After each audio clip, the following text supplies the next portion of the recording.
Na noite de Halloween de 31 de outubro de 2004, a tranquilidade de Napa Valley, no estado da Califórnia, foi quebrada por um crime que ninguém na cidade imaginava ser possível. Conhecida pelas paisagens de vinhedo e pelo turismo de vinho, por um cotidiano calmo, a cidade era considerada um lugar seguro para se viver. E justamente por isso, o que aconteceu naquela noite causou um choque profundo entre os moradores e entre as autoridades. Eu sou Rayane Kisner e hoje eu vou te contar esse caso. Se você gosta desse tipo de conteúdo, de casos completos, com todos os detalhes das investigações, já deixa o seu like agora no início do vídeo, porque isso ajuda demais na divulgação do canal. Em uma rua residencial, tinha uma casa alugada por três mulheres jovens que não se conheciam antes daquele ano. Elas se encontraram em 2004, quando todas procuravam um lugar para morar. Então elas decidiram dividir o aluguel. A convivência começou de forma simples e funcional, mas com o tempo elas criaram uma relação de amizade e de confiança. A casa logo passou a não ser apenas o lar delas, mas também um ponto de encontro frequente para os amigos, namorados e pessoas próximas. A Lauren, de 26 anos, ocupava um quarto no andar de baixo. Ela trabalhava como garçonete em um café da região. Ela era a mais reservada do trio. Era mais quieta e com um círculo pequeno de amigos. Ela era muito apegada à sua mãe e à cadelinha dela, Chloe. Era apaixonada por vôlei e foi em uma aula que conheceu uma das meninas que mais tarde dividiria a casa com ela. Lauren transformou sua paixão em profissão. Ela se tornou treinadora de vôlei e dava aula em uma faculdade comunitária local. No andar de cima ficavam os quartos de Leslie e Adrian. A Leslie tinha 27 anos, ela trabalhava como recepcionista em uma vinícola local.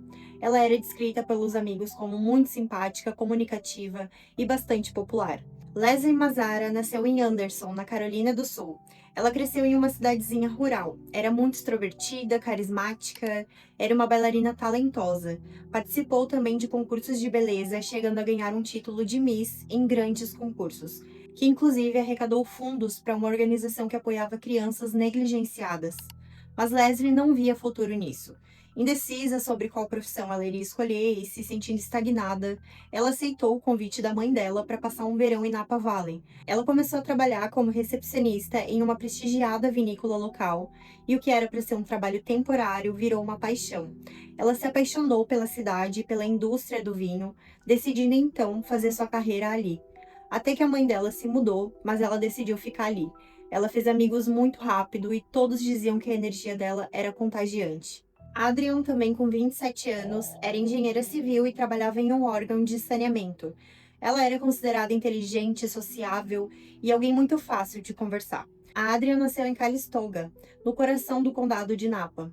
Ela era filha de Arlene, com quem tinha um laço muito forte. Tinha duas irmãs e um irmão. Ela era descrita como uma pessoa muito serena, mas com uma força interior marcante. Desde pequena, ela se mostrava competitiva, jogava vôlei e era escoteira, sempre participando ativamente das atividades. Aos 16 anos, sua vida quase foi interrompida por um acidente de carro. O veículo capotou 3 vezes e, com a janela aberta, ela bateu a cabeça na calçada. Ela sofreu lesões muito graves que exigiram cirurgias faciais e causaram perda de memória temporária. Mas ela era forte, se recuperou em poucos meses, determinada a retomar sua vida e as atividades que ela amava. A resiliência dela chamou tanta atenção que uma organização concedeu a ela uma bolsa integral para a universidade. E lá ela realizou o sonho de se tornar engenheira civil. Na vida pessoal, ela namorava Christian Lee, mas o relacionamento era super turbulento e instável. E ela tinha uma melhor amiga, a Lily Prudhomme, que também era sua colega de trabalho. Inicialmente, elas moravam juntas, mas quando a Lily decidiu viver com o noivo, Eric Koppel, Adrian se mudou para a casa em que residia na época, junto com a Laura Mianza. E em junho de 2024, as duas convidaram a Leslie Mazzara para se juntar a elas. Com o passar dos meses, a casa se tornou um espaço muito movimentado. A Leslie costumava levar os homens com quem ela saía, a Lauren recebia amigos do trabalho e Adrian frequentemente convidava sua melhor amiga Lily, alguém com quem mantinha uma amizade muito próxima. A Lily não morava na casa, mas ela estava sempre presente. Quando ela ia até lá, costumava estar sempre acompanhada do namorado Eric. E até aquele momento, nada indicava que aquela rotina seria interrompida de forma tão violenta. Durante meses, a vida das três seguiu normalmente, até a noite de Halloween de 2004. Naquele domingo, como de costume na data, As três passaram o início da noite distribuindo doces para as crianças que faziam o tradicional gostosuras ou travessuras pelo bairro. Depois disso, decidiram ficar em casa assistindo televisão e descansando. Por volta das 11 horas, a Adrian comentou que estava cansada e que ia ir dormir. A Leslie concordou e as duas subiram para o segundo andar, cada uma para o seu quarto. A Lauren permaneceu no quarto de baixo acompanhada da cadelinha dela, Chloe. A casa parecia silenciosa, a rua já estava praticamente vazia e não tinham sinais de movimentos do lado de fora. Só que em algum momento da madrugada, a Lauren foi acordada pelo latido insistente da Chloe em direção à janela da frente. E ao mesmo tempo, a luz com sensor de movimento instalada no exterior da casa se acendeu, indicando que algo ou alguém tinha passado pelo quintal da frente. A Lauren se assustou, mas tentou se acalmar, porque alguns dias antes a luz tinha sido acionada por um gatinho da vizinhança. E pensando que poderia ser a mesma coisa, ela tranquilizou a cadela até que o latido cessasse e a Chloe se deitasse novamente. A Lauren acreditou que tudo tinha voltado ao normal. Só que pouco depois, ela ouviu um grito vindo do andar de cima. Era uma voz feminina pedindo ajuda. A Lauren reconheceu que só poderia ser a Leslie ou a Adrian, só que ela acordou no susto e imediatamente saiu do quarto para tentar subir as escadas. Mas antes de dar os primeiros passos, ela ouviu sons claros de passos descendo do segundo andar para a direção dela. Então, nesse momento, a Lauren ficou paralisada, porque o som indicava que tinha outra pessoa dentro da casa. E com medo de se deparar com quem quer que estivesse ali, ela decidiu não subir as escadas. Em vez disso, ela correu para o quintal dos fundos, levou a Chloe com ela e se escondeu no escuro, tentando não fazer qualquer barulho. Enquanto ela permanecia escondida, a Lauren ouvia atentamente, com medo de que alguém encontrasse ela ali. E depois de alguns minutos, os passos cessaram. Em seguida, ela escutou o som de uma janela sendo aberta, como se alguém estivesse saindo da casa pela janela. Então ela imaginou que a pessoa que estava ali dentro tinha saído pela janela. Ela voltou lentamente para dentro da casa. Então ela subiu até o segundo andar para ver o que tinha acontecido com as amigas dela. E ao entrar no quarto da Leslie, ela encontrou o corpo dela caída, coberto de sangue. A Leslie já estava sem vida. Em choque, a Leslie seguiu até o quarto da Adrian. A Adri ainda estava respirando, mas ela estava gravemente ferida.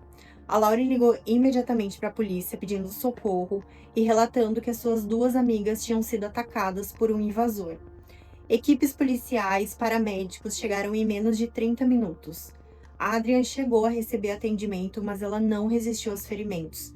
Ela foi declarada morta pouco depois. Os corpos de Leslie e Adrian foram levados para autópsia. O exame revelou que ambas teriam sido esfaqueadas repetidas vezes com uma faca. A violência dos golpes indicava um ataque direcionado e intenso, levando a suspeita de que o agressor tinha algum tipo de ligação emocional ou pessoal com pelo menos uma das vítimas. Naquela mesma madrugada, a casa foi isolada e passou por uma análise minuciosa. Para os investigadores, rapidamente ficou claro que não se tratava de um ataque aleatório. O agressor entrou na casa, ele foi diretamente para o andar de cima. Ele atacou exatamente os quartos onde a Leslie e a Adrian dormiam, o que indicava familiaridade com o local, conhecimento prévio da rotina das moradoras de lá. A investigação estava só começando e ainda não tinha resposta sobre quem tinha cometido o crime, muito menos o porquê. A partir daquele momento, a casa passou a ser tratada como centro de uma investigação complexa.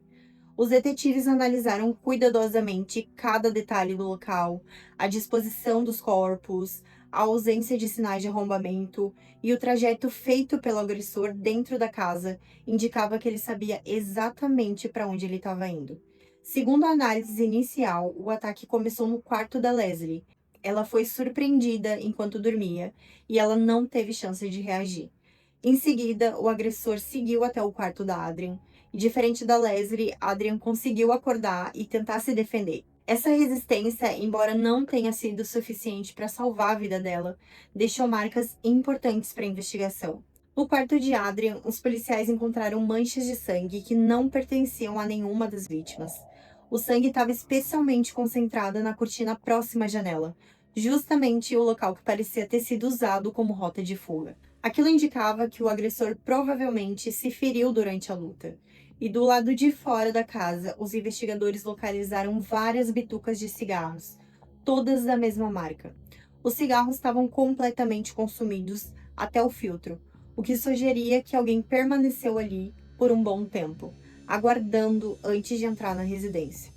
Na época, aquele tipo específico de cigarro não era comum, o que tornava o achado ainda mais relevante. Mesmo assim, a polícia decidiu manter essa informação em sigilo, assim como a existência de sangue do agressor, guardando ambos como detalhes estratégicos para testar possíveis confissões futuras. Nos primeiros meses, a investigação se concentrou principalmente na Leslie. Como o primeiro ataque ocorreu no quarto dela, os detetives acreditavam que ela poderia ser o alvo principal. A polícia começou então a mapear todos os homens que tinham tido algum tipo de envolvimento com ela desde a chegada dela à cidade. Um dos primeiros nomes analisados foi Brian, um ex-namorado da Leslie da época da faculdade. O relacionamento entre eles tinha sido intenso e o Brian chegou a presentear ela com um carro mesmo após muito pouco tempo juntos. E depois da morte da Leslie, ele criou um site em homenagem para ela, com fotos e textos gigantes expressando a dor que ele sentia. Embora esse comportamento pudesse ser interpretado como um luto, para a polícia também levantava a possibilidade de uma obsessão. O Brian foi interrogado e ele disse que naquela noite de Halloween ele estava em casa com os pais dele. A polícia verificou o álibi e confirmou que ele realmente não esteve próximo à casa naquela noite. Sem provas que o ligassem ao crime, o Brian foi descartado como suspeito. Outro nome que chamou a atenção foi William Lee Jr., outro ex-namorado da Leslie com quem ela havia se relacionado antes de se mudar para Napa Valley. Durante as entrevistas, porém, o foco acabou se deslocando para o pai dele. Pessoas próximas relataram que o pai desse ex-namorado demonstrava uma atenção excessiva pela Leslie, a ponto de deixar ela desconfortável. Além disso, os registros telefônicos mostraram que ele tinha ligado para Leslie 2 vezes naquela noite, poucas horas antes do ataque. Embora as chamadas não tenham sido atendidas, o pai do ex-namorado afirmou que as ligações tinham sido feitas por engano e negou qualquer interesse impróprio pela Leslie. Tanto ele quanto o filho forneceram amostras de DNA e quando os resultados chegaram, nenhum dos dois correspondia ao DNA encontrado na cena do crime. E mais uma vez a investigação chegava a um impasse. Com os principais nomes ligados a Leslie eliminados, a polícia decidiu ampliar ainda mais o cerco. Todos os homens que tiveram qualquer proximidade com ela durante o tempo dela em Napa Valley foram chamados. Ao todo, 218 homens foram interrogados e tiveram amostras de DNA coletados, um por um. Todos foram descartados. Nenhuma amostra correspondia ao material encontrado na casa. Após quase um ano de investigação sem resultados, os detetives começaram a questionar se eles estavam olhando para o lado errado. Se a Leslie fosse realmente o alvo, algum indício mais direto deveria ter surgido. E diante disso, uma nova hipótese ganhou força. Talvez o verdadeiro alvo nunca tivesse sido a Leslie, mas a Adrian. E a partir desse ponto, o foco da investigação mudou completamente. Os investigadores passaram a examinar o círculo pessoal da Adrian, as relações, os conflitos, os vínculos mais próximos, e foi então que o relacionamento dela com o namorado Christian passou a ser analisado. Segundo Lily, a melhor amiga da Adrian, o casal tinha enfrentado problemas nas semanas anteriores ao Halloween. As discussões eram frequentes e, em algumas ocasiões, Adrian chegou a sair de casa chorando após brigas, e o principal motivo dos conflitos era o desejo de Adrian de se casar, enquanto Christian dizia que não estava pronto para dar esse passo. Christian foi chamado para depor. Ele admitiu que o relacionamento estava instável, mas ele negou qualquer envolvimento com o crime. Ele disse que jamais machucaria ela e que na noite do crime ele estava em casa. O álibi foi confirmado e o teste de DNA também não apresentou compatibilidade com as provas encontradas. E mais uma vez, a polícia se via sem ter um suspeito viável. O caso permaneceu estagnado por cerca de 11 meses. Durante esse período, as famílias da Leslie e Adrian aguardavam respostas que não vinham. Os amigos tentavam seguir em frente, mas o trauma permanecia aberto. A Lily, em especial, vivia um luto profundo pela perda da melhor amiga, alguém que fazia parte dos planos de vida dela. Diante da pressão crescente e da falta de avanço, a polícia decidiu tomar uma medida que tinha evitado até então. As informações sobre o tipo específico de cigarro encontrado na cena do crime foram finalmente divulgadas para o público. na esperança de que alguém reconhecesse o hábito e fornecesse algum tipo de informação. Essa decisão mudaria completamente o rumo do caso. No final de setembro de 2005, poucos dias depois de a polícia tornar pública a informação sobre o cigarro, algo inesperado aconteceu. Um homem entrou espontaneamente em uma delegacia e afirmou sem rodeios que era o responsável pelas mortes de Leslie e Adrian. Para os investigadores foi um choque. Aquele nome nunca tinha surgido como suspeito ao longo de quase um ano de investigação. O homem que se apresentou como suspeito era o Eric, o namorado da Lily, a melhor amiga da Adrian. Ele não era um estranho, não era um desconhecido que tinha surgido do nada. Muito pelo contrário, ele fazia parte do círculo mais próximo das vítimas. Frequentava a casa delas e convivia com as três mulheres. Ele era visto como alguém confiável por elas. Durante o primeiro interrogatório, o Eric afirmou que não tinha a intenção de matar. Ele disse que naquela noite de Halloween ele tinha brigado com a Lily, ingerido álcool em excesso e, sem pensar direito, ele entrou na casa das amigas dela. Segundo o relato inicial, o ataque teria sido impulsivo, resultado de uma embriaguez e da raiva acumulada. Os investigadores não aceitaram essa explicação de imediato. Para eles, a dinâmica do crime não condizia com um ato cometido por alguém completamente bêbado. O agressor esperou do lado de fora, fumando, entrou silenciosamente na casa, subiu até o segundo andar, atacou duas pessoas em sequência e conseguiu fugir sem chamar atenção, sem deixar sinais de desorientação. Tudo indicava planejamento e controle. A pergunta então mudou. Não era mais quem fez, mas por que ele resolveu confessar agora? A resposta dele surgiu rapidamente. Com a divulgação pública do detalhe do cigarro, pessoas próximas a Eric começaram a comentar sobre o assunto. Aquele tipo específico de cigarro era conhecido entre seus amigos como sendo o que ele fumava habitualmente. Era uma marca que poucas pessoas consumiam. Eric percebeu que, mais cedo ou mais tarde, alguém faria ligação. Antes que fosse denunciado por terceiros, ele decidiu se apresentar e tentar controlar a narrativa, atribuindo o crime a um momento de descontrole causado pelo álcool. Mesmo assim, a polícia precisava de provas concretas. Amostras de DNA do Eric foram coletadas e comparada com o material encontrado na cena do crime. Os resultados confirmaram. O DNA encontrado na cortina da janela do quarto da Adrian correspondia exatamente ao do Eric. O mesmo aconteceu com o material genético extraído das bitucas de cigarro recolhidas do lado de fora da casa. Não restavam dúvidas. O Eric era o autor dos ataques. Quando a informação foi divulgada, a cidade entrou em choque, porque muitas pessoas lembravam que o Eric tinha participado de todas as buscas, conversado com conhecidos, demonstrado uma preocupação absurda com o caso, enquanto a investigação ainda estava em andamento. A revelação de que o assassino esteve tão próximo das vítimas durante todo aquele tempo foi devastadora. A pessoa mais atingida por essa descoberta foi a Lily. Ela tinha perdido a melhor amiga de forma brutal e durante meses aguardou que a polícia encontrasse o responsável, e ela jamais considerou a possibilidade de que o homem com que ela dividia a vida fosse o autor do crime. Segundo os relatos, o Eric nunca demonstrou comportamentos estranhos ou sinais que levantassem suspeitas dentro da casa. Mesmo após a prisão, ainda restava entender o verdadeiro motivo do ataque. A versão de que tudo tinha acontecido por causa da embriaguez não convencia os investigadores. Com o aprofundamento das investigações, uma história anterior começou a ganhar forma. Cerca de 7 meses antes dos assassinatos, a Lily tinha rompido o noivado com o Eric e o motivo era o alcoolismo dele. Sempre que ele bebia, o Eric se tornava agressivo verbalmente, discutia e tornava o relacionamento deles instável. A Lily tentou convencer ele a buscar ajuda, mas ele se recusava a mudar. Diante disso, ela decidiu encerrar a relação. Após um rompimento, a Lily passou a desabafar com a Adrian. A Adrian apoiou a decisão da amiga e deixou claro que acreditava que o Eric não era um parceiro saudável, enquanto ele se recusasse a enfrentar o vício.